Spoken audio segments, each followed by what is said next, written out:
Buenas, ¿qué tal? ¿Cómo les va? Bueno, vamos a empezar una nueva entrevista. Sí, vamos a empezar una nueva entrevista el día de hoy. Hoy viajaré a Asunción. Hoy voy a estar en Asunción. Hoy voy a estar con Miguel Duarte. En esta Asunción es el Luque. Ahora lo voy a explicar bien. Así que ahora le invito a Daniel, a Eva. Y Miguel, ya te mandé la solicitud, así que apenas pone OK, va a aparecer abajo mío y vamos a empezar a conversar en cualquier momento. Y acá estás. Hola, Miguel, ¿cómo estás? ¿Cómo va? Bien, muy bien, ¿vos? Bien, bien. ¿Te ¿Estás escucha? Sí, perfecto. ¿Vos a mí? Sí, sí, perfecto. El Luque, ¿no? ¿Estás? En Luque, Que es exactamente. como una ciudad, pueblo al lado de Asunción.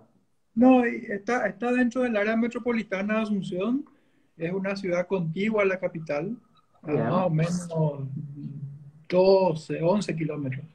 Muy Por lo que cerquita. me fijé, está enfrente del aeropuerto. ¿Es eso? ¿Está bien? Está muy cercana al aeropuerto, la oficina. Exactamente. Bien. Ah, Sí, viste un poco ahí, ¿eh? sí, te busqué en Google Maps y así que Genial.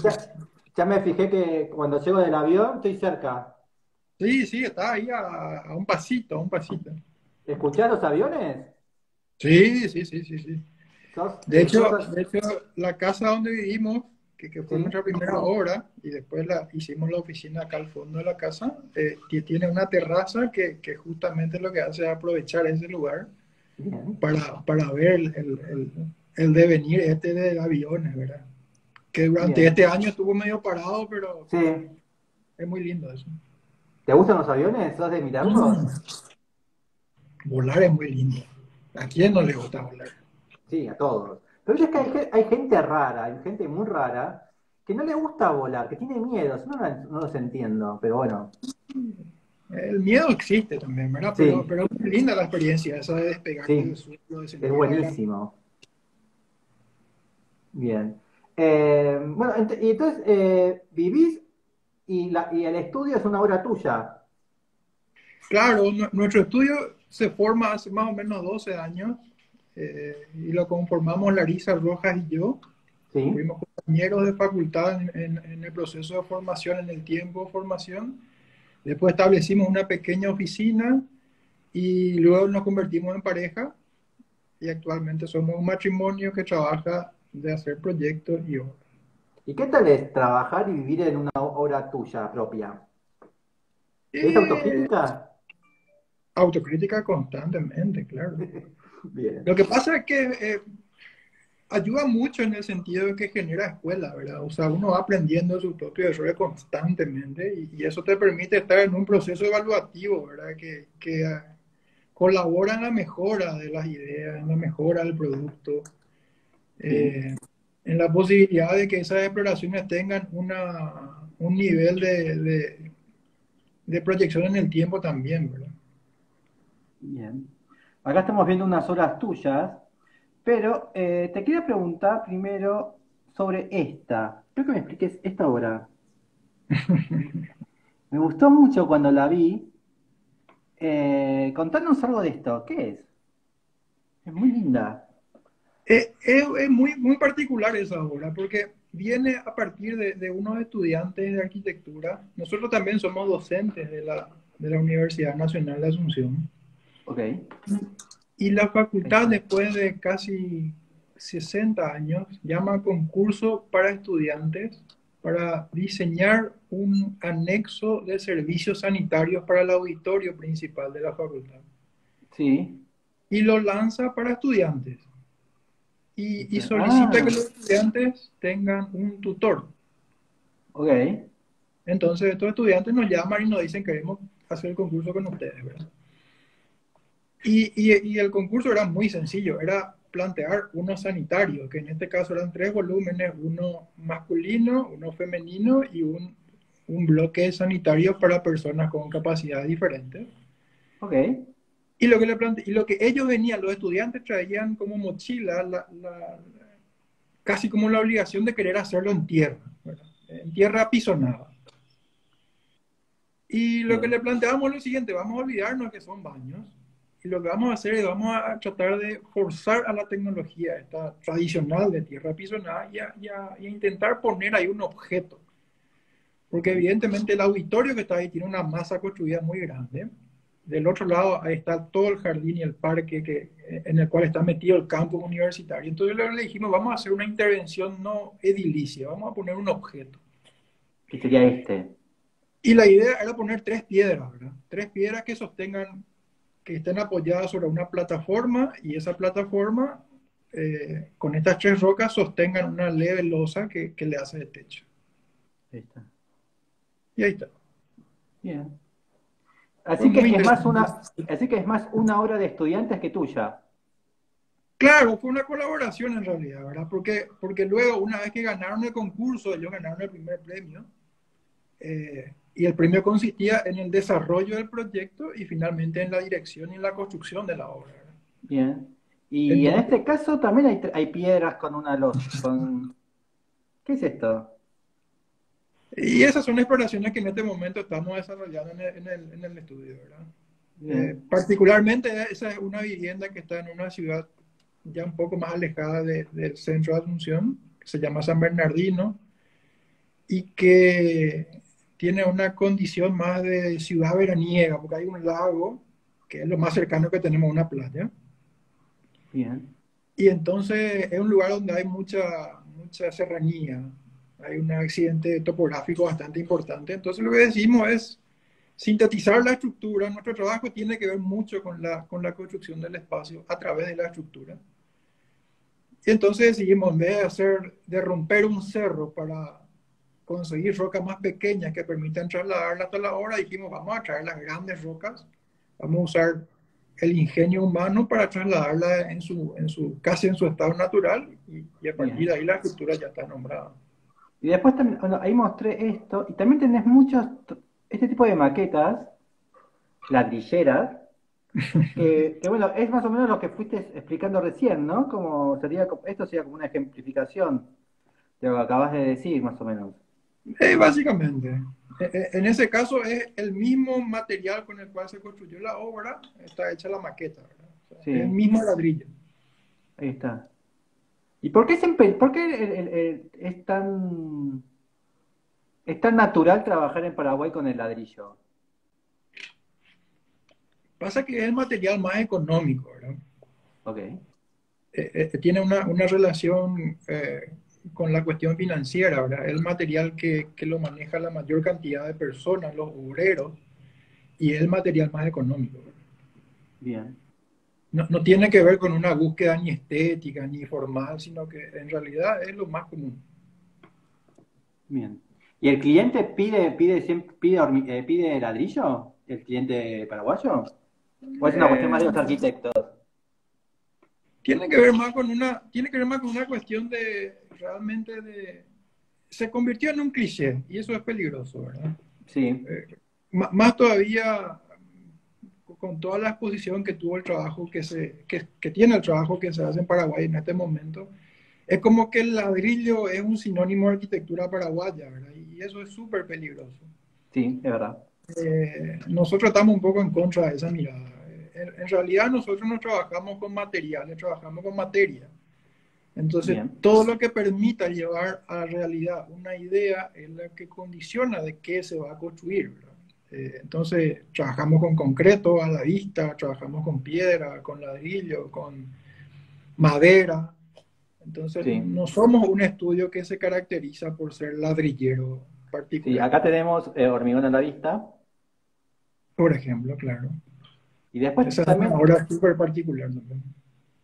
sí, y había visto también otra obra que era toda de... Ah, mira esta, ¿qué es esto? Me ha gustado también. Ah, esa es la futura intervención en la casa, esa es la futura piscina que va a estar sobre el estudio. ¿Esto va a ser una piscina? Sí, Ah, arriba estás, nadás arriba. claro, porque lo que pasa es que el estudio está dentro de un terreno que tiene 40 de fondo y la casa nuestra está enfrente. Y es Sí, una casa que está toda colgada, toda suspendida, casi que no toca suelo. El estudio que vos ves ahí atrás en una horizontal es un estudio que está semienterrado, en una relación casi como que el ojo está al pelo del terreno. Bien, Entonces lo que hace la piscina es ocupar ese espacio intermedio sobre el estudio y sobre el paisaje. bien. ¿Y hay una foto acá de tu casa de estudio? Hay una foto de la casa seguramente un poco más atrás y también del estudio, me imagino. A ver, bien. Y acá hay una foto bastante linda también, ¿no? Qué linda. Esa Hay es una cosas, casa que hicimos en Lambaré, una ciudad cercana a es, Asunción. siempre cuando la arquitectura de ustedes también es muy fuerte la estructura, ¿no? La imagen estructural en la arquitectura. No es como no parece una arquitectura formal, aunque es una arquitectura formal, pero es una arquitectura formal a través de la estructura, ¿no? Claro. ¿Y por Y qué? gracias por hacer esa acotación, porque realmente a partir de ahí nace nuestro estudio, ¿verdad? Ok, Nuestro proceso de formación tuvo mucha incidencia en la presencia de Solano Benítez y Javier Corbalán. sí, Y a partir de esa aproximación es que nosotros entendemos de que la arquitectura tiene que ver también con cómo se hace, ¿verdad? Con cómo se construyen los espacios. Y tradicionalmente en Latinoamérica la estructura es como mal vista, la estructura es como el sí. enemigo, ¿verdad? El estructuralismo, ¿la verdad? Que se maldecía. El ingeniero particularmente, es como el enemigo, ¿verdad? Es como que el Sí, arquitecto tiene este don de crear cosas increíbles y el ingeniero es el hijo de puta que te pone los pilares donde no deberían. sí, Y lo que nosotros tratamos de hacer es entender de que la estructura en sí ya forma parte del espacio arquitectónico, pero no por una cuestión romántica ni poética, ¿verdad? Sino basados en la realidad pura. ¿En qué sentido? En que en Paraguay, por ejemplo, una obra tradicional tiene una inversión del 15 al 20% como máximo en estructura. Y una vez que está construida la estructura, se gasta un 70 o un 60% en terminaciones, que lo que le dan es la finura a la casa, por ejemplo. sí. ¿Qué quiere decir eso? Un buen techo, un buen piso, un buen ladrillo, un buen estuco. Y entonces lo que está socialmente aceptado es esa estética del buen construir. Y la estructura queda supeditada al buen gusto. Lo que nosotros hacemos es, como tenemos un precio de mercado y no podemos dejar de competir contra ese precio de mercado, si no, no tendríamos trabajo. Es decir, ese tope es nuestro techo. ¿Qué podemos variar dentro de ese techo y nuestras aspiraciones espaciales? Entonces empezamos a entender de que la estructura, si se libera de ese cliché de esconderla detrás de las terminaciones, puede evidenciar espacios. Puede ser ahí, puede que esa inversión del pensamiento nomás genere este tipo de estructura. Entonces, ¿qué es lo que hacemos? Le damos mayor carga porcentual de inversión a la estructura, pasa a ser el 50 o 60%. La estructura ya es obra terminada y lo que resta del presupuesto es lo que debería tener cualquier casa: instalaciones, cerramientos, vidrio, puertas, etcétera, etcétera. Con ese pensamiento iniciamos nuestra carrera profesional, digámoslo así, con nuestra primera obra, que es nuestra casa, y eso nos dio el pie para empezar a desarrollar otros proyectos que vinieron a partir de esa primera obra y permitieron que todas estas cosas que estás viendo se hagan Claro. realidad. Bien. Bien. Hay una foto por ahí con Miguel Ángel Roca, nuestro Sí, Miguel arquitecto Ángel Roca cordobés. estuvo Por- por por- Paraguay hace unos años sí, y, es un referente, es un amigo, fue un visitante y lo conocieron ahí. ¿Qué es Roca? ¿Qué no, significa Roca para ustedes? y Roca es un gran arquitecto conocido, acá, estudiado desde la universidad. No, no Claro. es un amigo. De hecho, uno de los arquitectos que lo trajo a Paraguay a hacer una charla se comunicó con nosotros y como que le hizo un tour arquitectónico y lo trajo acá a la casa, lo trajo acá al estudio y fue muy agradable conocerlo. Sí. Sí. ¿Y lo conocía ya de antes? Personalmente no, pero Ah, evidentemente Miguel Ángel Roca es súper conocido, ¿verdad? sí, sí, por eso. Por eso vi la foto y te pregunté. Bueno, vamos a empezar con el programa. Dale. Yo te envié 100 preguntas, de las cuales tenés Sí, que responder 10. tengo acá un machete, ¿no? Tengo acá, no. Muy Tengo bien, acá muy un bien. machete. Y bueno, empecemos. ¿Cuál es la primera que has elegido? Eh, Me llamó la atención esta obra de Radic que pusiste, ¿verdad? Sí. ¿Por qué Radic? Porque en realidad antes, en la temporada anterior, había puesto arquitectura chilena, o una casa chilena, y muchos me hablaron de Radic. Y bueno, y fue como una pregunta que gustó, y a mí cada vez que lo estoy conociendo más me gusta más. Y bueno, y la gente se enganchó y ahí va. No, y me llamó la atención por eso, porque realmente en este proceso de formación me tocó colaborar con Solano Benítez en su estudio en mi época de estudiante todavía. Sí, Y en ese tiempo, una de las primeras obras de Solano era publicada en una revista que se llamaba ARQ, chilena, la número 51, y salía publicada la Unilever, la sede de la Unilever, ¿verdad?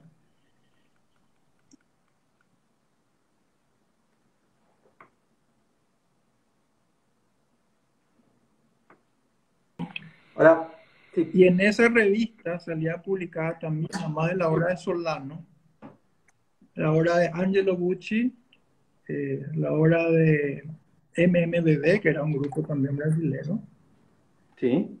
la obra de Rafa Iglesias, y aparecía una obra que era súper particular, que era la Casa del Carbonero de Radicura, que es como una especie de esfera hecha de tierra, Sí, la negra, ¿no? que tenía muchos agujeritos que finalmente se le llenaba de leña y se quemaba el material, ¿verdad? Sí, sí, sí. Entonces me llamaba la atención esa obra por la manera de aproximarse al espacio desde la materia, ¿verdad? Y era súper interesante. Y después conocí toda la otra obra posterior de Radi que sigue siendo muy potente, ¿verdad? Muy. Ahí, Muy ahí, potente. la, ahí la voy a buscar, pero justo se me desconectó el trackpad y lo tengo que conectar, así que ahora lo voy a buscar. Tranquilo, tranquilo. Y Radix, además ¿qué es lo que más te llama la atención o te seduce de él? Yo creo que esa manera de pensar, no desde lo tradicional, sino desde casi como desde lo controversial, ¿verdad? O sea, sus obras tienen esa carga de, de buscar un poco lo no tradicional, pero Sí, pensando siempre desde el ser humano, ¿verdad? O sea, esta casa del ángulo recto, que es el poema del ángulo recto que hace, por ejemplo, en el bosque, donde llena de artificios toda la arquitectura, pero finalmente es interesante esa visión interior desde los ojos de la gente que está adentro, ¿verdad? No tanto desde su visión escultórica en el bosque, sino desde el interior. mm. Es muy interesante eso de radio. ¿La casa del leñador me dijiste? Se llama La Casa del Carbonero. Ah, Carbonero. Sí. Porque hay ahí como, viste que también está la capilla de Sumter, ¿no? La quemó negra. Ah, sí. Y yo siempre la relacioné, no sé si debe haber una relación entre ellos. En realidad la de Radic es por una cuestión de cómo se construía, ¿no? En ese sector de Chile. Va más por esa. Ahí está. Entonces, esta es como la estructura. Bueno, y Sí. después era como una especie de barro y paja, ¿no? No me acuerdo. Y era muy, muy, Ahí está. te generaba mucha curiosidad, porque como antes no Sí, había tanta información en la red, o sea, no lo podías googlear, o sea, tenías una revista y venían 3 fotos. Entonces sí, era todo un proceso de imaginarse para qué lo hizo, por qué así, qué escala tiene. Era muy divertido, ¿verdad? Y yo creo que eso es lo más llamativo para mí de Rai en ese momento, ¿verdad? Era generar esa sí. curiosidad de entender por qué diablos estaba haciendo lo que hacía. Ahí está. En realidad también es una construcción tradicional, ¿no? Del área, de la región. Totalmente. Entonces, pero igual él también usa mucho estas formas, ¿no? Porque bueno, también tenemos el restaurante y después tenemos el cosito este también. Serpentine. Tenemos. Ahí tenemos cómo se está prendiendo el fuego. Sí, sí, sí. ¿Y Entonces, te interesa eso de la arquitectura así como terrenal? no, Vernácula. no, me interesa la experiencia hecha antes de nosotros, ¿verdad? Porque evidentemente trae consigo una sabiduría que produce esa construcción de conocimiento. Creo que Mm, eso es lo interesante. No, no me quedo ni con la materialidad ni con la tecnología. Creo que eso es una cuestión que no tiene límite y que va a seguir avanzando con el tiempo, ¿verdad? Pero sí me parece muy estimulante conocer cómo llegamos a donde estamos para poder seguir avanzando. Entonces, por ejemplo, no le hacemos asco a ningún tipo de tecnología desarrollada, sea o no vernacular, sea o no académica, que nos permita repensar un poco las cosas, ¿verdad? mm. Bien, bien. Vamos a la próxima pregunta. Ciudad Argentina, decía. Bien, sí. ¿Qué elegís? Vamos a Rosario, ¿te parece? Rosario, ok. ¿Qué tiene Rosario? Es linda Y Rosario. también tiene mucha carga emotiva, ¿verdad? Yo creo que esta conversación va a ser más romántica que académica. Bien. ¿Tu mujer es Porque rosarina? una de nuestras primeras salidas como estudiante fue a Rosario. Ah, pensé que tu mujer era rosarina. Ujú. No, Larisa es paraguaya también. Ok. Acá está Rosario. Y una de nuestras primeras salidas como estudiante fue visitar a Rosario porque Solano había sido invitado para dar una conferencia en la Facultad de Arquitectura de Rosario, ¿verdad? Sí. Y habíamos ido con unos amigos, también todos estudiantes de arquitectura, y fue impresionante ese aproximarse a una ciudad tan importante a nivel regional como Rosario, con la imponente relación con el río, ¿verdad? Muy similar a nuestra relación con el río Paraguay. Asunción está frente al río Paraguay. Sí. Y también con toda esa carga casi como erótica, ¿verdad? De tenerlo a Fito, a Rafa, Rosario Central, al negro Olmedo, que formó parte de nuestro proceso de niñez casi. Y ¿Olmedo? estar ahí y respirar ese aire era muy, muy atractivo. Bien. Y nos tocó también ese momento en el cual en la facultad estaban los matéricos periféricos, ¿verdad? Entonces llegar al taller y ver toda esa producción a escala urbana, con todas esas maquetas, era muy interesante, ¿verdad? Bien. Y No, me interesa esa relación que armaste con Asunción, porque la había pensado naturalmente cuando me la dijiste, pero yo no conozco Asunción. ¿Qué similitudes encontrás en la relación ciudad Paraná, ciudad Paraguay con el agua, con el río?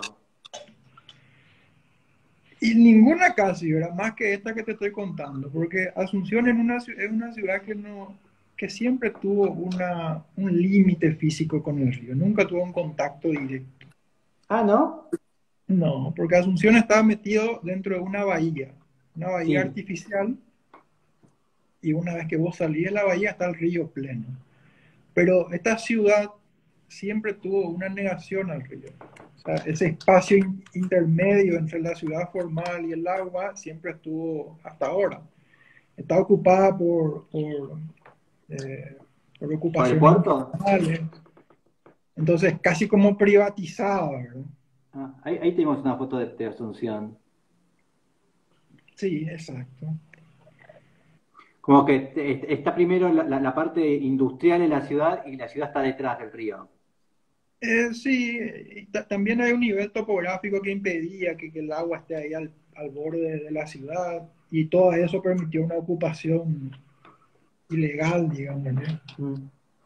Entonces falta mucho trabajo de política en Paraguay, en Asunción, realmente, ¿verdad? ¿Por Y qué lo que crees? llamaba la atención era, en contraposición a nuestra realidad, era ir a Rosario y encontrar eso, ¿verdad? Encontrar que uno puede caminar al borde del río, entender esa escala y asimilarse dentro de esa gran escala regional que es el río, que no tiene límites, y Mm. cómo la ciudad puede llegar ahí, ¿verdad? Cómo se conforma ese espacio público. Eso era, para nosotros fue realmente interesante, ¿verdad? Bien. ¿Y por qué crees cuál fue entonces, para vos la consecuencia de esa espalda al río en Asunción la industria, el puerto, igual que acá en Buenos Aires, más o menos? No, en realidad es porque no existe planificación. Asunción no es una Ah, ciudad planificada. Asunción nace como, es conocida históricamente como la madre de ciudades. O sea, había un sí, fuerte del cual de aquí salían todas las otras expediciones a fundar otras ciudades para los españoles, ¿verdad? Entonces ese fuerte fue creciendo de una manera sumamente particular. Eh, el territorio es particular, no es un territorio plano. Asunción también históricamente es conocida como que tiene 7 colinas, o sea, es un territorio bastante amorfo, que tiene muchas acequias naturales que desagotan el agua de lluvia y llevan al río. Y después llegan los españoles y lo que hacen es empezar a cuadricular. Se olvidan del territorio y ponen las calles en los lugares donde antes habían acequias. ah, ok. Entonces, eso genera todo un problema de expulsión de agua, lluvia, y eso se va arrastrando como problemas infraestructurales en una ciudad que no fue nunca planificada. Entonces la ciudad empieza a expandirse, como el río es un límite y no hay infraestructura hacia el río, la ciudad empieza a expandirse Para la tierra. 40, 50 kilómetros hacia los otros lugares, ¿verdad? Entonces, recién ahora aparecen obras de infraestructura, pero más que de espacio público viales, costaneras y demás historias, que igual la gente las usurpa por esta necesidad de tener espacio público. Bien. Sí, como que la gente se va habitando las tierras altas, ¿no? Es muy parecido a Buenos Aires en ese sentido, ¿no? Eh, Igual creo que había una vez que había escuchado que, bueno, que la primera fundación de Buenos Aires fue medio como así rápida, porque en realidad el objetivo era ir al Paraná adentro, ¿no? Era ingresar al Paraguay. Y Eh, después, y después cuando volvieron, cuando salieron, cuando se fueron, ahí fue la segunda fundación de Buenos Aires, ¿no? La última. Pero también eh, Buenos Aires también fue como, no estaba planteada como para generar una ciudad, no les interesaba. Eran como situaciones de toma de terreno nada más. claro, la ocupación y poner la bandera de España, ¿verdad? Claro. Vamos, antes, porque siempre vi esta foto y siempre me causó mucha gracia, un edificio de Paraguay. Quiero que a ver a ver tu cara, mira la foto esta. ¿Qué es esto? No, eso no está en Paraguay. Ahí dice Jarro Café Asunción. Reabre sus No, puertas. de hecho vi una foto de Messi ayer en el hotel. Creo que ese hotel está en Estados Unidos, ¿verdad? Este es internet miente, igual no te preocupes. ¿Eh? No, no, no está en Paraguay. Ah, y este sí. Eso sí. ¿Qué es esto? ¿De quién es esto? Tuyo no Es es. un shopping, es un complejo comercial que tiene oficinas y uno de los últimos edificios de escala Bien. urbana que La- se hizo acá.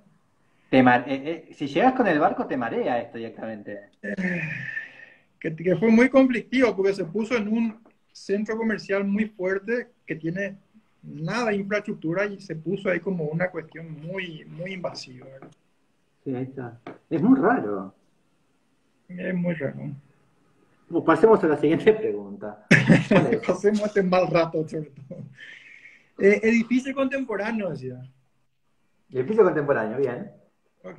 Y vamos a Sao Paulo, ¿verdad? Vamos al MUBE de Paulo Méndez Arrocha. Bien. ¿Cuál te gustó? Y realmente hace poco tiempo tuvimos la oportunidad de trabajar con Paulo en un concurso. Ah, sí. Muy Sí. bien. Fue en el 2018. Invitamos con Violeta Pérez y Paula Moure a desarrollar un proyecto para la Facultad de Arquitectura, para un edificio administrativo de la facultad. Y Violeta le escribió un correo, lo invitó y Paula dijo, sí, vale, hagamos. Tuvimos una semana trabajando con él en su oficina Bien. y desarrollamos todo un proyecto muy interesante. ¿Cuál? Así lo vemos. ¿Eh? ¿Cuál es? El proyecto que hicimos con él es un proyecto para la facultad, pero la obra que yo elegí es el MUDE, el Museo de Esculturas, ¿verdad? Sí. Y escucharle a Paulo contar un poco cómo aparece la idea de construir un museo, que también fue desarrollado para un concurso, ¿verdad? Ahí está. Nos parecía muy interesante, porque él lo que decía era, yo quiero poner una piedra en el cielo, ¿verdad? Una piedra no sé, decía él. O sea, forzar a que la técnica eh, muestre su éxito y que ese éxito no hable más que del espacio público. Qué lindo que Entonces, es. poner una viga de 3 metros de altura y de Ahí 60 está. metros de luz libre en 1950 en Sao Paulo era como mostrar un poco esa exacerbación del avance tecnológico en pos de la construcción del espacio público. Creo que Sí. ese es el mayor aporte que yo rescato de esta obra, ¿verdad? Entonces era un terreno bastante, con una topografía bastante accidentada, había dos avenidas, y poner esta regla, esta piedra en el aire, lo que hacía era articular todas esas variables y poner en juego al ser humano dentro de él, ¿verdad? Entonces, ese discurso de Paulo, y que después se va desarrollando en toda su obra, ¿verdad? Y va haciendo un correlato y una construcción matérica de conceptos tan simples y claros como la persona, ¿verdad? Entonces es Sí. espectacular. Y además que es sugestivo también estas dos bajadas estas dos patas, ¿no? Porque en un límite tiene este trabajo y en el otro tiene el vacío este, ¿no? Como dos puntos también como muy bien articulados, ¿no? Esa forma de caer o de apoyarse, ¿no? Y una de las patas, la que da a la calle, es una pata que está fijada a la viga, y la pata que está sobre el agua es una pata que está puesta sobre unos tacos de neopreno. O sea, Ahí está, mira. imagínate los La huevos para vibración. poner una pieza como esta arrastrada a la pata, y la pata que pisa en el agua en realidad está preparada para que con unos gatos, en unos años, eso se pueda levantar y cambiar estos tacos de neoprene para absorber la dilatación y la contracción que tiene esta viga de 60 metros, que es potenzada, que es una poesía tecnológica increíble. Y ya que estuviste vos en este espacio, ¿no? ¿Qué sentís acá abajo? ¿Libertad? ¿Opresión? ¿Qué emoción sentís estando abajo de esa piedra? Yo creo que más que emoción sentí, poder entender esa cualidad de escala que le da sin esta visera, sin esta viga, ¿verdad? Todas estas terrazas podrían tener cualquier escala, ¿verdad? En cambio, el elemento, es más, lo que primero se construyó en el proceso de la obra fue Ahí está. esa viga, ¿verdad? Esa secuencia de vigas. Y después se construyó el museo, que como decían ahí los comentarios, está todo subterráneo. Sí. Entonces era muy intrigante, él mismo contaba, ¿verdad? Que en el proceso de obra ver esa gran marquesina de 60 metros de luz libre con todo el terreno abajo, Qué bueno era muy esto. intrigante, ¿verdad? Que, Y que- que con pocas líneas expresar todo, ¿no? está todo el proyecto, ¿verdad? Ahí está. La construcción de ese vacío y esa sombra. Bien. Ahí va. Así que sí, tengo que ir a San Pablo. Es un... ¿No conoces Sao Paulo? No, nunca fui a Sao Paulo. Es Tengo que ir. sumamente recomendable ir a Sao Paulo. Sí, sí. Me parece como las escalas de los edificios, ¿no? También son muy fuertes, son muy imponentes. La escala de la ciudad, ¿verdad? Vos llegas en avión y no tiene límite, ¿verdad? No. Y la densidad de gente, ¿verdad? Es impresionante. Y una obra actual de Paulo, porque esta es como antigua, y una de las últimas, ¿con qué te quedas? Y la que nos tocó recorrer con él mismo fue este Sesquio 24 de mayo, ¿verdad? Que en ese momento él iba que se iba terminando casi como 10 años después del proyecto. Y, y de vuelta, Sí. ¿verdad? Otro proyecto, otra situación, mismas reflexiones, claridad mental y la precisión para entender de que cada proyecto no es más que una herramienta de transformación social, ¿verdad? Sí. En este caso era un edificio preexistente en donde la lectura de la preexistencia era fundamental, a tal punto de que el SESC le decía, demolemos el edificio o lo dejamos así. Y ellos tomaron, Paulo tomó la decisión de decir, no, dejemos el edificio existente y pongamos nosotros lo que le falta. Bien. Entonces un edificio de claustro central, en donde planta 4 pilares desde el subsuelo hasta la terraza y construye Ahí está. abajo en las fundaciones el auditorio y arriba sobre los 4 pilares la piscina. Bien, sí. Y si tenés, ahora que, bueno, ahora falleció hace un par de meses, ¿no? ¿Qué te ha dejado? ¿Cuál ha sido el legado de Paulo en vos o en general? ¿Cuál pensás que queda, es como su gran enseñanza o su gran aporte a la arquitectura, según Yo vos? creo que indudable es su aporte a la disciplina, ¿verdad? Ahora, lo que yo rescato de manera personal es su increíble generosidad. Ok. Increíble generosidad de poder decir, che, mira, yo soy bueno no porque soy un genio, sino porque hace 92 años hago lo mismo. O sea, es un trabajo de persistencia y absoluta fe en la humanidad. O sea, él no Bien. trabajaba porque tenía que pagar la luz, el agua, ¿verdad? Trabajaba porque él decía que su trabajo aportaba en la construcción de una mejor sociedad.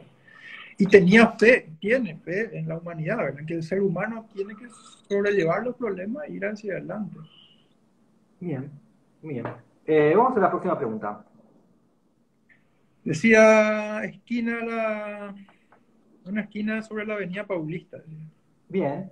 Seguimos en Sao Paulo. Seguimos de Sao Paulo. Estamos, y vamos a la esquina de la Rua Augusta y avenida Paulista. A ver, ahí voy. Eh, a ver, lo busco.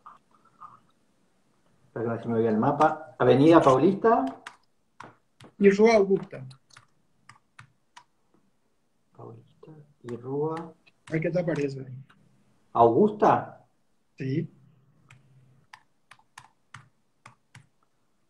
Acá está. ¿Eh? Conjunto Nacional me aparece. ¿Eh? Bien. Ahí. Conjunto Vamos ahí. Nacional es un proyecto del arquitecto Daniel Libeskind, Ah, acá está. de 1950. Sí. No, del otro lado. Hay que girar más, Qué lindo, más. ¿eh? Que es No, no, no, más. Ahí está. Ese es. este. Ese es. Sí, sí, ahí está. Es una cuadra entera de 100 metros por 100 metros y es el único segmento de la avenida Paulista que no tiene una salida vehicular a la avenida. O sea Ah, que vos podés acceder caminando y no hay ningún auto que sale de ahí. bien. Y fue sumamente oportuno este proyecto, porque en la década del 50, cuando todos estos lugares eran todavía villas,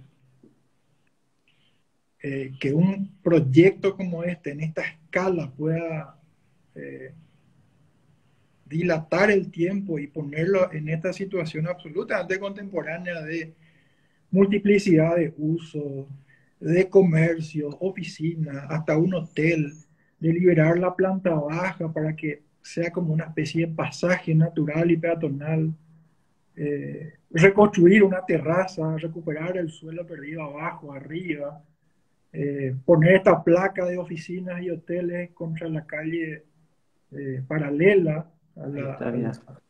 exacto. Ahí hay una librería muy, muy tradicional de Sao Paulo, muy grande. No recuerdo el nombre ahora. Y qué Y es lindo una, también el. el basamento con la torre ahí central, ¿no? Muy de los 50, ¿no? Exacto. Y es muy diferente la manera en la cual se interviene Sao Paulo hoy, ¿verdad? Que son, en este caso era un único terreno en donde ponían todas estas cosas con este criterio, ¿verdad? Y hoy en día lo que se hace es se lotean, o sea, uno compra un lote y ahí mete, explota lo que da la normativa en densidad, explota lo que hay abajo para meter los autos que te permitan construir los metros cuadrados eh, en contraposición a la cualidad de la ciudad, ¿verdad? En cambio Bien. acá, como tenías 4 calles, era capaz de orientar a la calle derecha el acceso, a la calle izquierda la salida, los autos por el frente y por detrás las personas, como una especie de pasante urbano. Hay auditorios, terrazas. Y tiene este volumen acá también, mira, muy, Claro, muy, y esa es la parte cultural, ¿verdad? es bastante holandés también el concepto, ¿no? No sé. Yo Como creo esta que es cuestión bastante. de edificio que puede tener de todo adentro, ¿no? A eso me refiero. Y sí, porque si bien es cierto, lo que importa finalmente, como decía Paulo, no es el proyecto en sí, sino es su ubicación. Lo Eh, lógico es que vos puedas estar en ese lugar, trabajar en ese lugar, estudiar ahí a 2 cuadras y ir caminando. O sea, la ciudad tiene que ver con esa cercanía a la infraestructura, ¿verdad? Entonces, hay una este proyecto galería tiene un también sentido adentro. pensado así. Bien. A ver si puedo entrar a la galería. ¿Se podrá entrar? No. No sé. Ah, Déjame y ver. acá está la salida de auto, mira, acá la encontré. Exacto. Al final. Porque después acá empieza el... Qué linda Ahí está, unión también la esa, librería ¿eh? de cultura. Tienes razón. Qué linda unión también de los dos basamentos, mira. Claro, con una estética súper moderna, ¿verdad? Brisolei, la planta libre, Sí. pero sacando ese contexto académico, lo que es interesante es justamente esta proyección en el tiempo, ¿verdad? Esta capacidad de decir, si pudiésemos intervenir la ciudad con este rigor, con este criterio, qué diferente sería nuestra ciudad, ¿verdad? Más allá de lo formal o lo estético o lo tecnológico, ¿verdad? Con este rigor de pensar en el ser humano antes que en el auto o antes que en la especulación inmobiliaria, etcétera, etcétera. Bien. Ay, a ver, bien, nunca... A ver si se llega a ver bien acá. Ahí está. Ahí la tenemos, ¿no? Este es. Ahí tenemos Exacto. ahí tenemos la dimensión. Ahí Es tenés. maravilloso esto. El 3D es aún mejor todavía. Claro. Y mirar más como estos edificios más nuevos, el de la derecha y la izquierda, están casi como llegando a la avenida y esta Sí, otra placa se retira lo suficiente como para no eh, sí, hace la tener L, ¿no? esa presencia avasallante sobre la Paulista, ¿verdad? Entonces le da respiro. Es muy, muy interesante. Es un proyecto viejo, pero es un proyecto que es sumamente contemporáneo a la hora de analizarlo. Sí, ahí está. Y es un proyecto grande. Sí, ahí está. Es como Chao, que Sao Pablo. ese proyecto,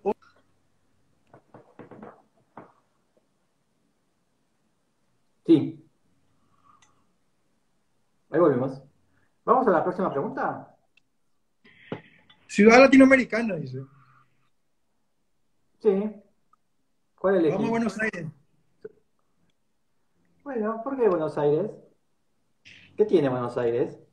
Que no tiene Sao Pablo. Buenos Aires tiene mucha significación para nosotros por el hecho de que era como lo más cercano a Europa que teníamos en nuestra época primaria de formación.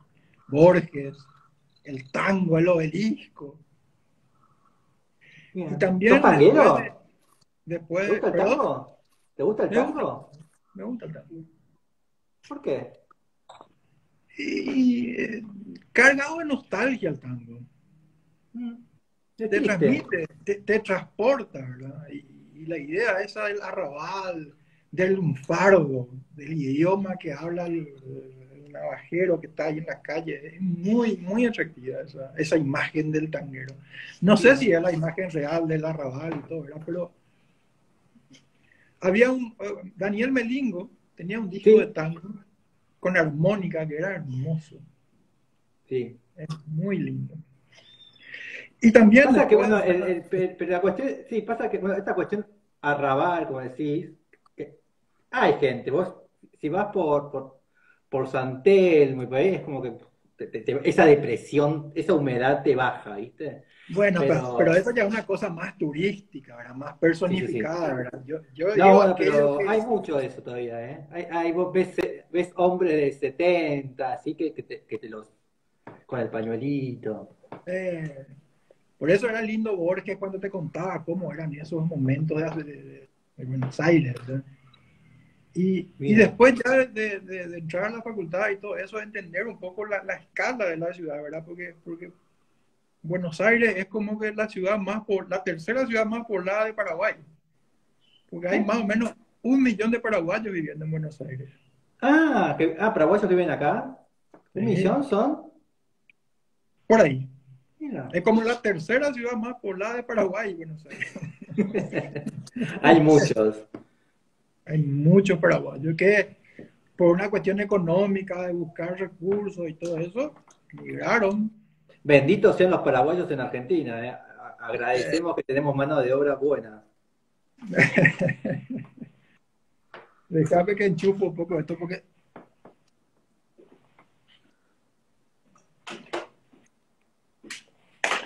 para no quedarme sin baterías. Ah, Por eso también la ciudad de Buenos Aires es sumamente importante, ¿verdad? Creo que esa carga, que ese entender un poco que lo regional no tiene nada que ver con los límites, sino tiene que ver realmente con esa posibilidad de estar cerca sin estar tan lejos. bien. Es interesante. Sí, estamos muy unidos. Bueno, Argentina-Paraguay siempre estuvo muy unida. Siempre estuvimos como muy cercanos. Sí, no. De repente, tal vez las políticas son las que nos alejan más, ¿verdad? Sí, no sé, sí, puede ser, pero yo creo que siempre nos hemos llevado muy bien. Yo nunca tuve ningún inconveniente. Nosotros somos conscientes de que somos una sola región, ¿verdad? No, los límites Mm. son absolutamente administrativos, ¿verdad? Aparte, Es los más, dos tenemos tenemos. mucho más en común que nos diferencian, ¿verdad? Aparte, no nos podemos pelear nunca, porque los dos tomamos mate. Ustedes toman el mate ese espantoso con jugo de naranja frío. Nosotros tomamos caliente, así que no hay problema. Ustedes toman el frío, nosotros tomamos el caliente. Nosotros también tomamos mate caliente. O sea, tomamos los dos. El tereré. Qué cosa, te cae pesado. Bueno, a mí me cae pesadísimo el tereré. Todas las veces que he tomado ¿Por tereré, qué? no sé, siempre me cae. Pero tomaste un buen tereré o lo tomaste así con jugo frío. ¿Cómo tomaste? Bueno, casi siempre me piden, por favor, congelame 2 botellas de agua fría, viste que te dan el agua fría, las congelás. Nunca me lo han hecho con jugo exprimido, obviamente. Siempre es con la sed, con jugo. Eso era muy llamativo cuando íbamos a Buenos Aires y pedíamos hielo. O sea, Claro. vos en Paraguay venís y te vas a cualquier lugar, pedís hielo y te venden hielo para el tereré. Vos vas a Buenos Aires y te dicen hielo, anda al Servicentro y comprate una bolsa de 5 kilos de hielo. No, no es eso. Así que, y después, bueno, después tenemos los chipacas, a todos nos encanta, como que no tenemos ningún conflicto. No. La torta frita, ¿cómo se llama la torta frita? Que es Más allá de chiquitita. que ustedes se quieren apropiar de la sopa paraguaya, la quieren llamar choclotorta, Es verdad. cosas como esa. Y después, bueno, no vamos a hacer apología, ¿no? Pero después te den drogas, así que estamos felices. La paraguaya, la paraguaya. Claro. Claro. Así, así que bueno, pasemos a la próxima pregunta. Estamos en las 5, en las 6. Dale. Decía una obra de un estudio. Un estudio, sí. Vamos a la Moebius House. Ok. ¿Por qué entre todo elegí la Bohemius? Y porque era uno de los proyectos iniciales de Van Berkel, ¿verdad? Es más, nosotros lo Sí. vimos en uno de los primeros croquis que pudimos comprar. y era muy llamativo, ¿verdad? Cómo asociar este tema de la ciencia y de la cinta de Moebius infinita al hecho de habitar un espacio como ese. Toda esta grafía de explicar el proyecto Ahí casi como está. en una línea. Sí, esta cuestión Conceptualmente era muy, muy, del 8 muy infinito, interesante. ¿no? Claro, era Ahí está. habitar este espacio que no tenía frente, Fin. fondo, lateral, que era todo un continuo, ¿verdad? Sí.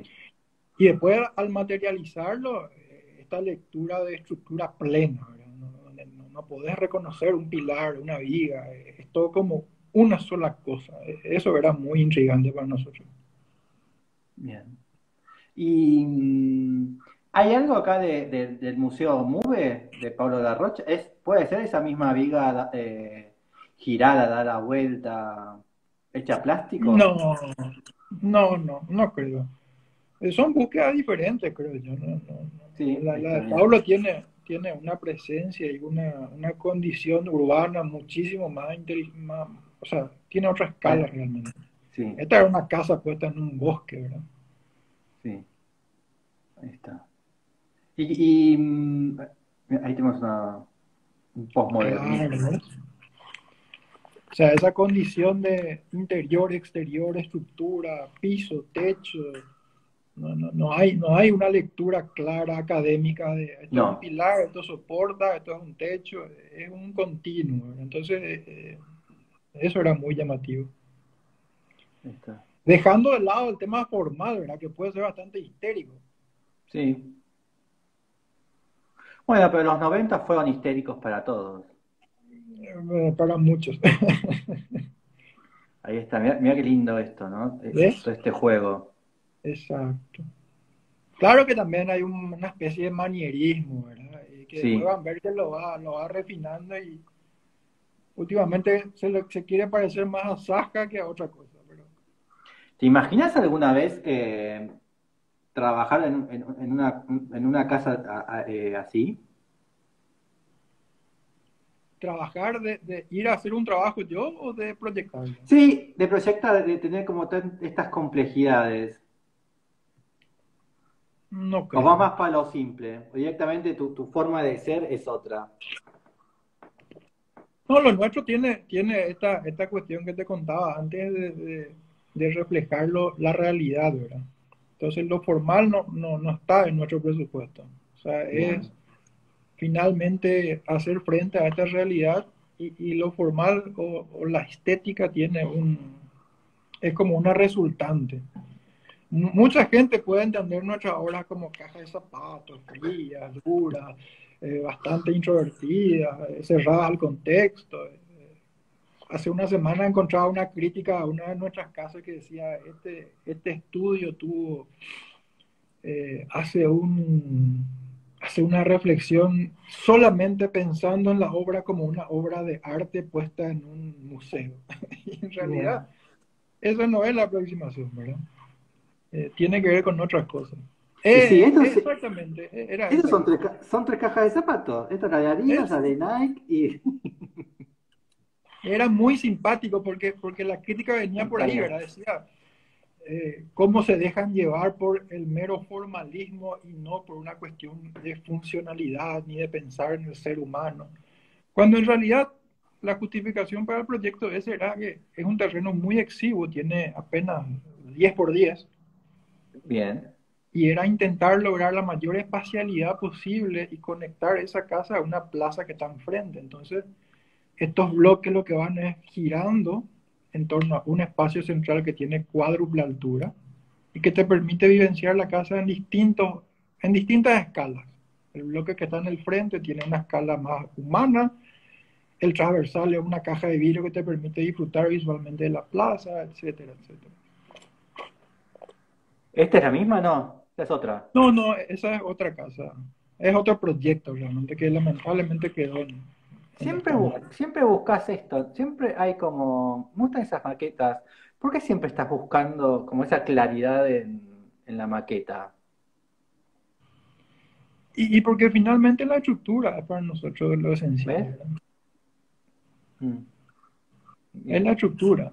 Lo demás puede estar o no estar, y tal vez en 100 años los vidrios se rompan. ¿Sabes qué me interesa mucho, Adrián? Por ejemplo, eh, lo que le pasó a la casa Puente de Amancio, ¿verdad? Sí, Estuvo abandonada, fue saqueada, la incendiaron y el proyecto no cambió. no, Estuvo siempre ahí, intacto, ¿verdad? El espacio ya estaba nombrado. sí, Eso nos interesa mucho. bien. Después, acá veo esto, y si yo veo esta columna, ¿no? Como argentino, esta columna es como la columna típica de Mayo de Roberto Álvarez. Seguramente lo conoces a Mayo de Roberto, ¿no? Sí.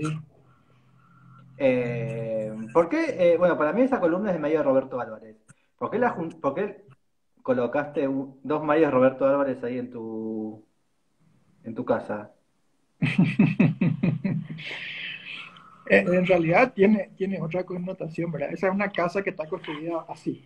O sea, son dos pares de vigas Sí, que están desarrollando un voladizo frontal de 7 metros, un vano central de 7 metros y un voladizo posterior de 7 metros. bien, Entonces, en realidad, esas columnas, esos pilares, tienen una condición de estar en par, no por una bien, cuestión estética, sino por una cuestión de de economía, estructura, de material, ¿verdad? bien. ¿Hay otra foto de esa casa? Debería. Pues me gustó mucho esa. Aparte, me gustó también esa relación que tenés ahí con el muro ese del hormigón, no, de ladrillo, esta, ¿no? Este hall me parece muy seductivo, ¿no? Claro La- que eso, por ejemplo, no estaba en el proyecto original y en base a una conversación en el proceso de desarrollar la obra, aparece un cambio de función. La cocina que antes estaba abajo pasa a la planta baja y ah, entonces decidimos filtrar un poco la invasión de la cocina y toda la historia con esta especie de velo cerámico. y ahí tenés el Lego. En realidad te divertís vos haciendo las maquetas. Es un juego. Evidentemente las herramientas ayudan, ¿verdad? Porque si uno no está estimulado y si uno no le encuentra la vuelta, se convierte en un trabajo y es complicado trabajar. Sí. Y vamos, bueno, ya son las 6. Vamos a elegir la última pregunta de las que te faltan. La última, bueno, Sí, la que más te guste de las que faltan. faltan tres, pero vamos a la última, no importa. Por la que más te gusta de las tres elegí. Atracción turística del Perú. Bien, vamos ahí. Vamos a la línea de Nazca. Bien. ¿Has estado? No. He estado 3 veces en Perú y no tuve la fortuna de llegar hasta las líneas. Bien. Estas son las líneas del desierto, ¿no? Las de las En Nazca, manos. exactamente. Sí. Es impresionante. Igual las tenés que ver desde como ahí, desde una avioneta. Claro, la visita a esas líneas son vía avión. Debe ser increíble estar ahí. Claro, imagínate el dominio del territorio y la escala del trabajo, ¿verdad? Eso es lo que es impresionante. Y Sí. una señora que se llamó María Reiche, que era una argentina, perdón, una alemana nacionalizada peruana, que le conocían en Perú como la bruja de las coas, porque ella lo que hacía era mantenía las líneas. Ah, ¿en serio? Ella es una de las antropólogas, fuera matemática, y lo que hacía era registraba todas las líneas y construyó muchísima documentación que luego, ahora murió hace unos años, unos varios años. Gracias a toda su investigación, están tratando de darle sentido a todo esto, ¿verdad? Mm. Imagínate una señora de 50 o 60 años en el medio del desierto, sola, redibujando todo esto, dándole escala, tratando de entender el sentido de esto, increíble.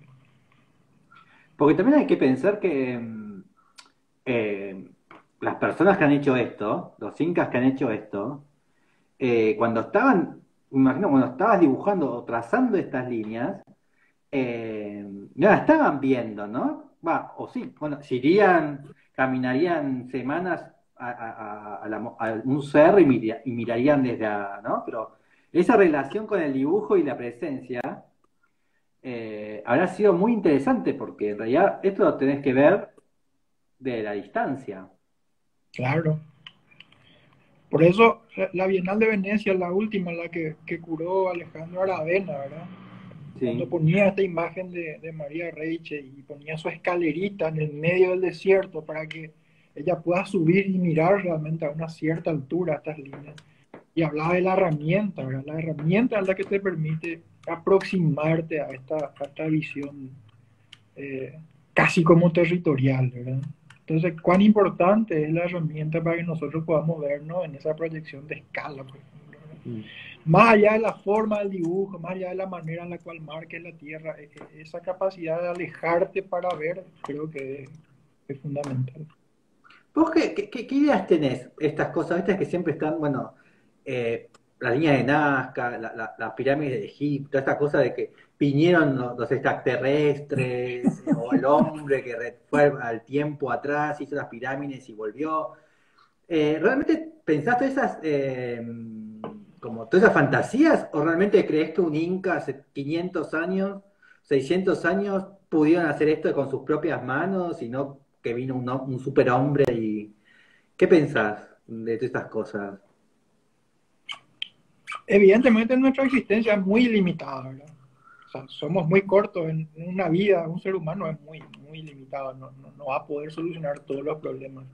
Ahí la tenemos a Pero la yo señora. creo que la posibilidad de que muchas personas vayan pensando en torno a una idea da la pauta de que se puede llegar. Entonces, imagínate que una pirámide se puede haber construido según los rumores dicen 20 años. Es imposible que eso se haya construido en 20 años, ¿verdad? Tal vez duraron 40, tal vez duraron 100 años, pero lo interesante de eso es la posibilidad de que mucha gente se haya puesto de acuerdo para construir eso Sí, y supera el tiempo de vida de una sola persona. O sea, no está tan limitado a lo que yo quiero, sino al concepto que podemos construir entre todos, ¿verdad? Yo no estoy ajeno a la idea de que haya extraterrestres, vida en otros planetas, en otras galaxias. Seguramente las hay. Pero creo que esa capacidad humana de poder sobrellevar los desafíos y desarrollar estos conocimientos son mucho más poderosos que otras civilizaciones, ¿verdad? mm, Ahí está, María Rich. sí, ahí está con la escoba, mira. Ahí está con las cosas, ¿viste? Imagínate una señora con una escoba en el medio del desierto del Perú tratando de darle valor a algo que hicieron civilizaciones muy anteriores.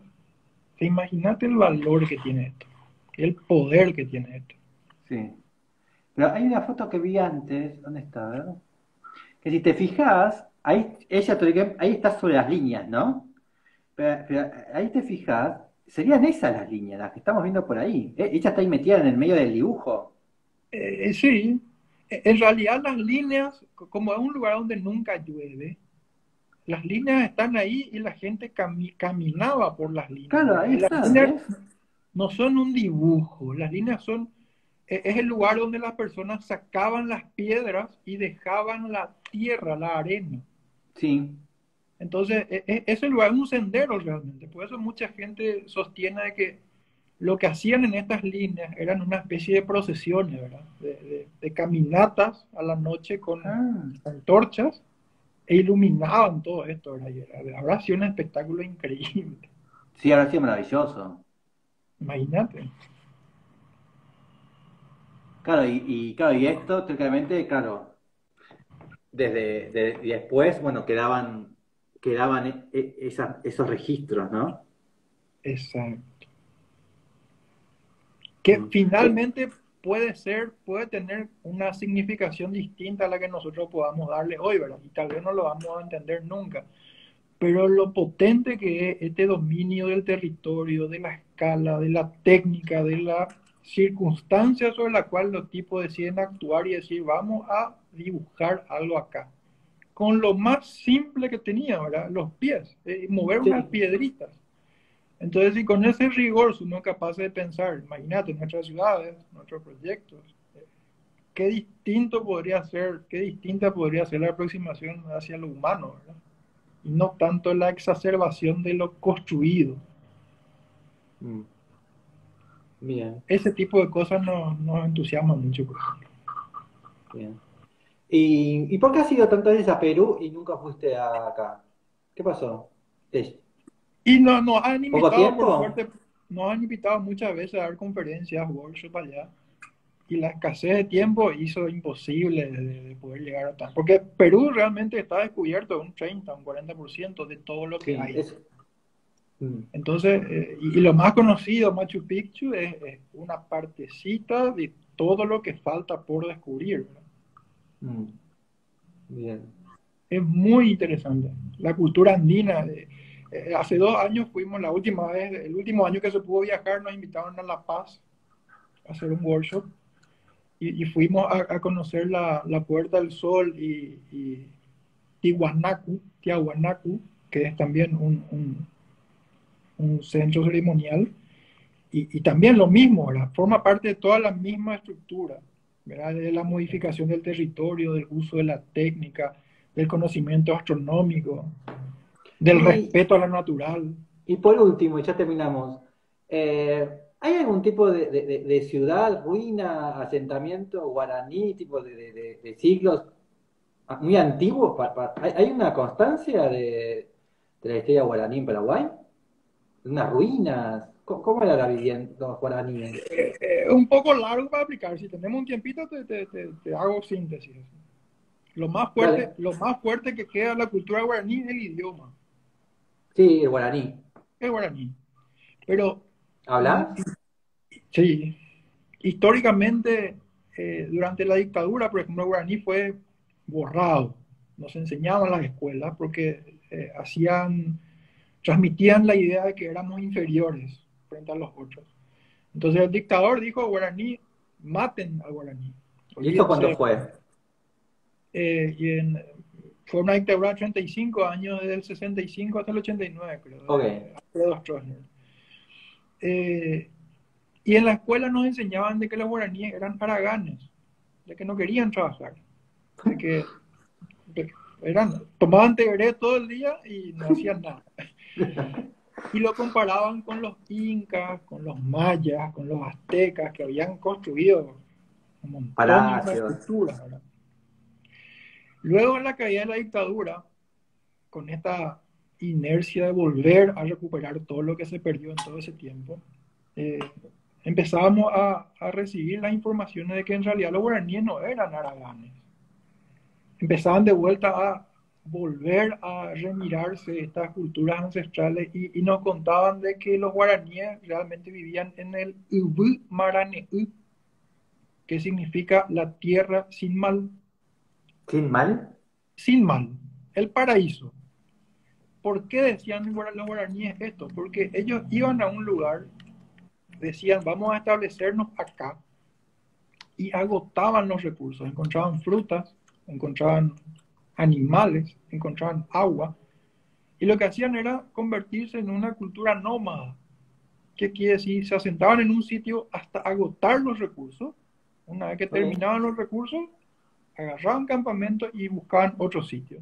Así que vivían en campamentos. Así Eran. mismo, pero con tanta sabiduría que eran capaces de que este ritmo de ocupación lo hacían cada 15 o 30 años, volviendo al lugar inicial. Ah, como una circunferencia. Entonces lo que hacían era generar un ciclo de vida, le daban tiempo a la naturaleza a regenerarse, a reconstruirse. Entonces lo que construían ellos eran ramas, eran hojas y todo eso para cobijarse mínimamente y que al abandonar eso se convertía en abono para que la naturaleza vuelva a construirse. Ah, Entonces, ¿por qué los aztecas y los mayas construían pirámides y toda la historia? Porque ellos no vivían en un paraíso.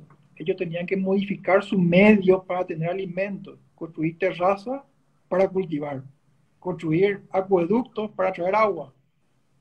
Entonces, esa es la gran diferencia. La cultura guaraní tiene una eran trascendencia. nómades agricultores, en definitiva. Se alimentaban de lo que tenían, no necesitaban esforzarse en que los recursos lleguen a ellos, como las otras civilizaciones que transformaban su medio para eso, sino que los guaraníes eran más sabios, tenían el alimento, se acababa, iban allá. Y 10 esos kilómetros más o menos. no esos toldos, ¿cómo se dirían? Y esas viviendas,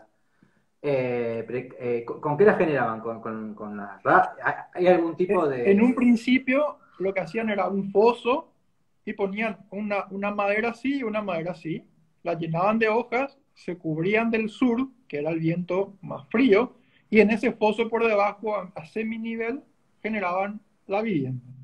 ¿Cómo se Y eso llama después, eso? Ahí justo me dicen, ¿cómo se escribe la tierra sin mal en guaraní? V, Y, B corta, Y, Espera, Y, ¿sí? B corta, ¿Sí? Y, ¿Sí? espacio, M-A, M-A. R-A,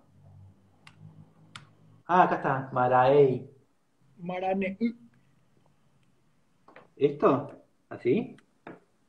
exacto, esa creo que es una película. Ok.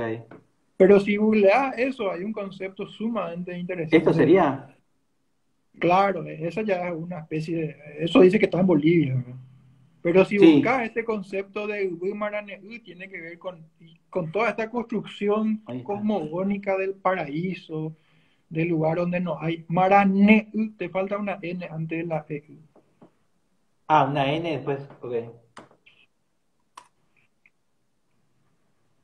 Bien. Así está Entonces, bien entonces. eh, ahí está. Entonces, el guaraní no necesitó modificar su medio, sino que adaptarse él al medio.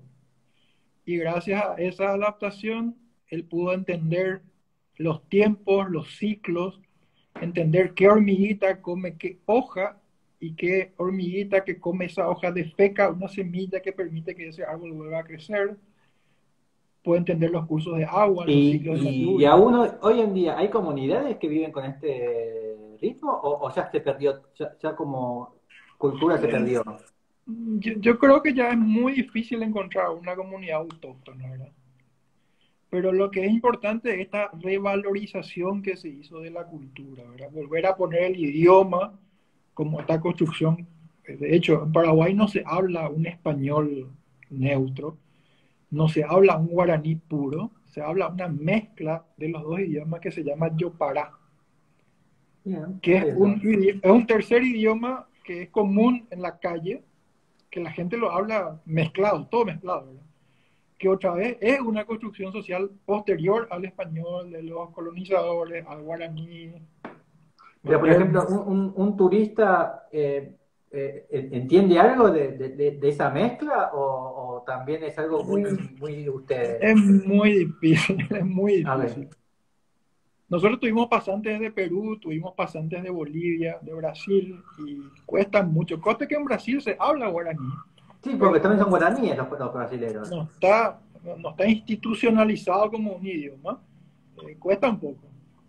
Bueno, acá en Argentina también, ¿no? En realidad el guaraní también está en Misiones y sobre todo en Corrientes también.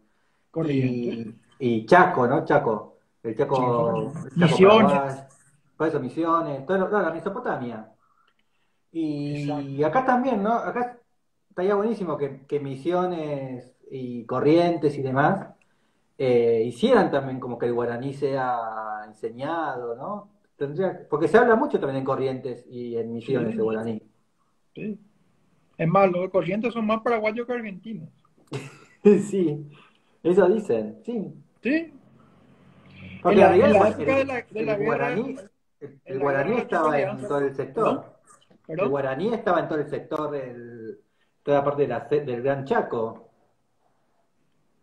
sí, ahí estaban las familias guaraníticas más fuertes, ¿verdad? Los ayoreos, que eran los luchadores, digamos, ¿verdad? Mm, Exacto. bien. Em, bueno, si alguien te quiere hacer una pregunta rápida, la respondemos. ¿Y mañana qué Vale. harás ahí en Luque, en Asunción? ¿Mañana qué te toca hacer? Mañana Además de miércoles, mitad de trabajar. semana, seguramente visita algunas obritas que tenemos por acá. Trabajo de estudio un poquitito y, no sé, de leer Ahí te algo. preguntan, en los medios de comunicación, ¿en qué idioma hablan? En español. Pero Bien. hace muy poco tiempo se abrieron también posibilidades de subtítulos en guaraní y en ciertos horarios hay canales que tienen programas en guaraní. Entonces Bien, permite que la accesibilidad sea más amplia. bien. Sí, bueno, yo una vez ingresé por unos trámites que ahora no me acuerdo por qué tenía que hacer. Ingresé a la página del consulado paraguayo, no me acuerdo qué tenía que hacer. Y tenías la opción castellano o guaraní. Y después entré en otros trámites, no me acuerdo qué tenía que hacer en Paraguay. Y tenías las dos opciones, tenías todo como en guaraní, como... ¿Viste cuando elegís el idioma de la Sí, página? Y siempre sí. te aparece guaraní, y obviamente lo toqué para chusmear. No De, entendí de nada igual y... modo, de igual modo, el guaraní que se enseña en el colegio es súper académico, ¿verdad? No es tal vez el guaraní que se habla en la calle comúnmente. Ok, bien. Pero se Bueno, entiende, se entiende. yo siempre cuento que uno de los primeros trabajos que tuve fue una construcción de un edificio acá en Palermo. Y tuve un capataz paraguayo, Benítez, que a mí me conocía por mi papá hace muchísimos años, entonces teníamos como una relación más familiar. Entonces un día me dice, y yo a mí siempre me gustó el guaraní, siempre me gustó los paraguayos en sí, siempre me cayeron, siempre tuve como buena afinidad. Entonces le decía a Benítez, y decía, que enseñame al guaraní, enseñame el guaraní como para que me respeten, decía yo, ¿no? Entonces me regaló un diccionario que lo perdí, como un diccionario castellano-guaraní en fotocopias. Y entonces todas las mañanas cuando llegaba decía buenos días, no me acuerdo, lo saludaba en guaraní. Me gustaba mucho. De hecho, ahora Google tiene una función en guaraní. Sí, sí. Así que, y siempre me llevaba, bueno, hacía la gira a la mañana con él, yo siempre aprovechaba y de hablar con él se acababa en la risa, pues era pendejito, era recién RCO, entonces era gracioso. Así que bueno, muchísimas gracias y nos vemos pronto, por Un ahí. abrazo fuerte. Espera que digo quién está mañana. Mañana voy a estar en Miami con un Ayer, grupo de venezolanos que se llama Stereotank. Así que estaremos mañana estoy con presentes. Stereotank. Genial. Así que, sí. Así que bueno, muchísimas gracias, Miguel. Nos vemos Muchas pronto. gracias, Adrián. Un abrazo. Chao, Un chao. abrazo. Chau, chau. Chau, chau a todos.